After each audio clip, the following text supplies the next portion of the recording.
Hey, Dan Cucimillo along with Bora with NorCal Sports Network with a video update on Jack Flaherty and where will he sign. Before we get into this, let us thank our sponsor of this video, Chapman Law Group. Check them out in the description of this video. And if everybody would give a like on this, we would really appreciate it. And if you have not subscribed already, please do so. Thanks so much. All right, Bora, Jack Flaherty, it's been reported that Mark Feinstein says it's down to maybe 4 teams: the San Francisco Giants, Detroit Tigers, the Toronto Blue Jays, and Chicago Cubs. What do you think of that? And does anybody have an edge? Yeah, I think it's kind of starting to come down to the home stretch. We're hearing a little more and more about Flaherty. The teams are getting a little more narrowed down. It's down to 4, like you said. The Blue Jays seem to be in on everybody. It seems like they just need to sign somebody. I think they're going to overpay for Santander. I think that's my guess. That's a good guess. I don't see Flaherty going to the Blue Jays. I just don't. I don't know why a pitcher would want to go there. It's not a pitcher's ballpark. It's a pretty hitter's friendly ballpark, and it's in a dome, so the ball kind of flies. The Tigers kind of make sense. He was on the Tigers before. I think he's pitched decently well there. The Tigers have a younger team, younger up-and-coming team. They have Tariq Skubal at the top of their rotation. He would probably fit in as their 2, I'm assuming. And then the Cubs have I think they have a pretty deep rotation. They're kind of in the mix in the middle of the NL Central. They just traded for Kyle Tucker. They have some guys. I wouldn't be surprised if he goes to the Cubs. And the Giants. The Giants, I'm not going to say they kind of need him, but they need to make a move. And Jack Flaherty for the Giants makes sense. The Giants lost Blake Snell. They haven't replaced Blake Snell. He wouldn't be a replacement for Snell, but he would be an upgrade for what they currently have.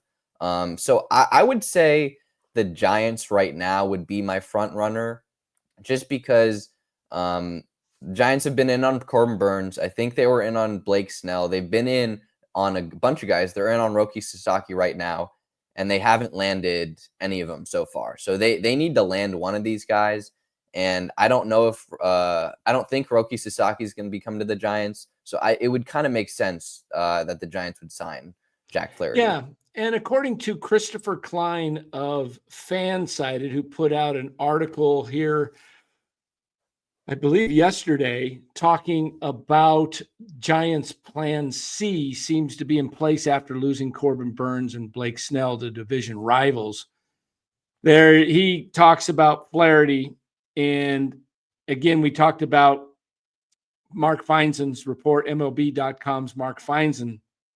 Now, what's interesting about Flaherty to me, Bora, is that he is kind of a strikeout pitcher. Mm-hmm. He struck out 194 last year in 162 innings with a pretty good ERA across 28 starts. He did struggle at times in a couple of playoff appearances. He also had 1 or 2 decent outings in the playoffs, if I recall.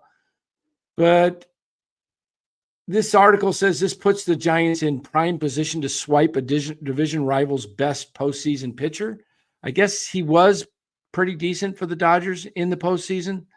But one thing I like about Flaherty is age. He's only 29, will not turn 30 until October 5th.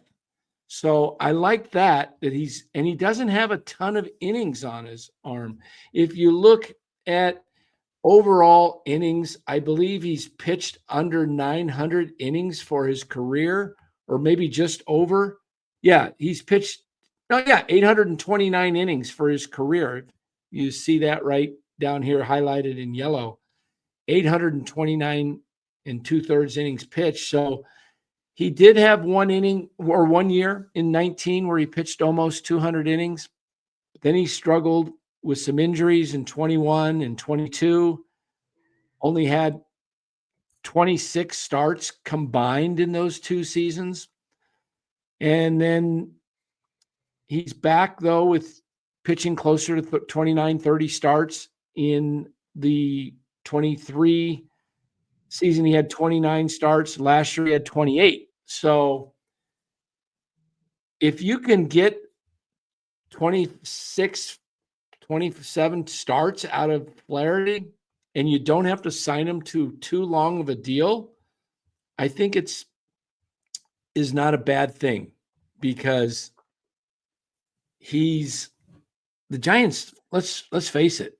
We did a little talk the other day on a video on him, on the Giants. They have 3 guys in their rotation that don't have much innings at all: Harrison, Hicks, and Birdsong. Mm-hmm.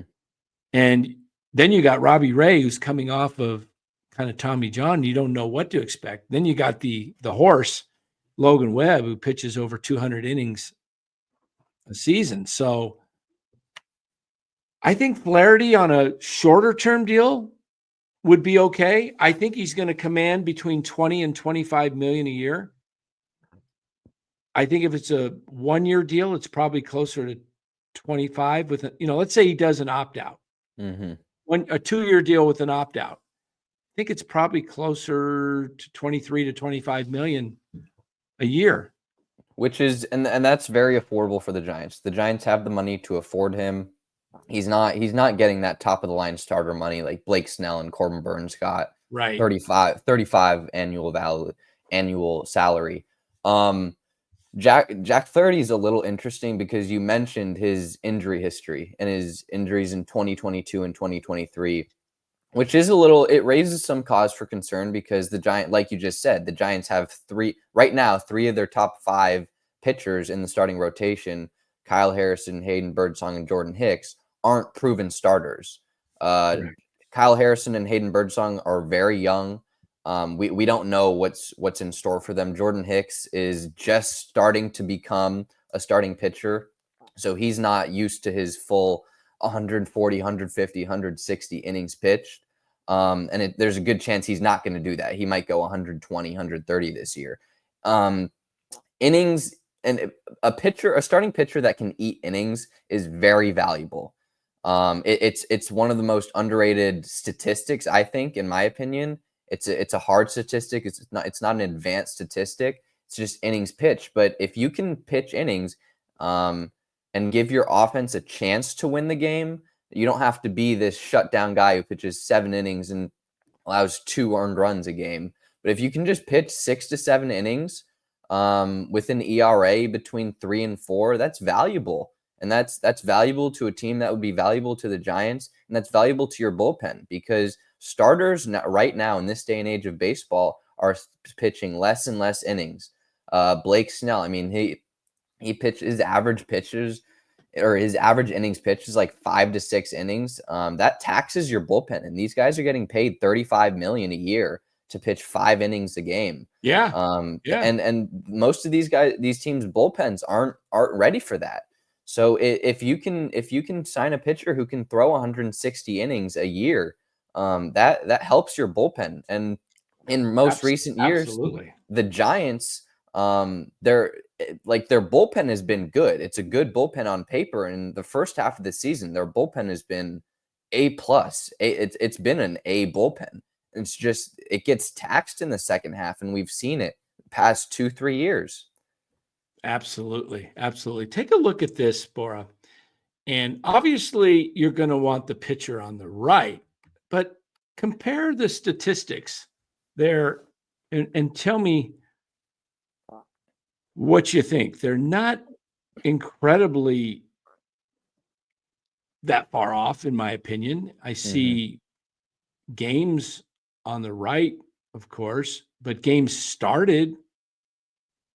Pitcher on the left has a little bit more games started. So obviously the first pitcher had more games, approximately 60 games out of the bullpen. And career WAR, it's close. Innings pitched are somewhat close. You're about 73 innings apart. The win-loss record's not greatly different. ERA is, both are under 4. I mean, again, the pitcher on the right is better. But do you see a draft? I mean, even the K percentage is pretty similar.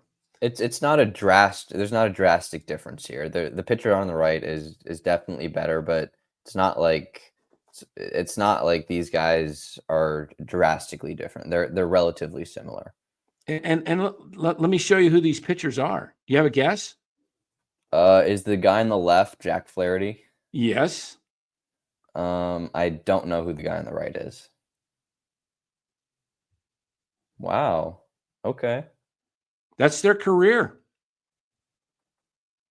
I mean, I mean, when you look at the numbers, it's like Flaherty's serviceable. I mean, I don't know if I'd want that 6-year contract that Burns signed. I think I would rather look at the 2 or 3-year deal Flaherty, and you're probably, 210 million to probably max 75.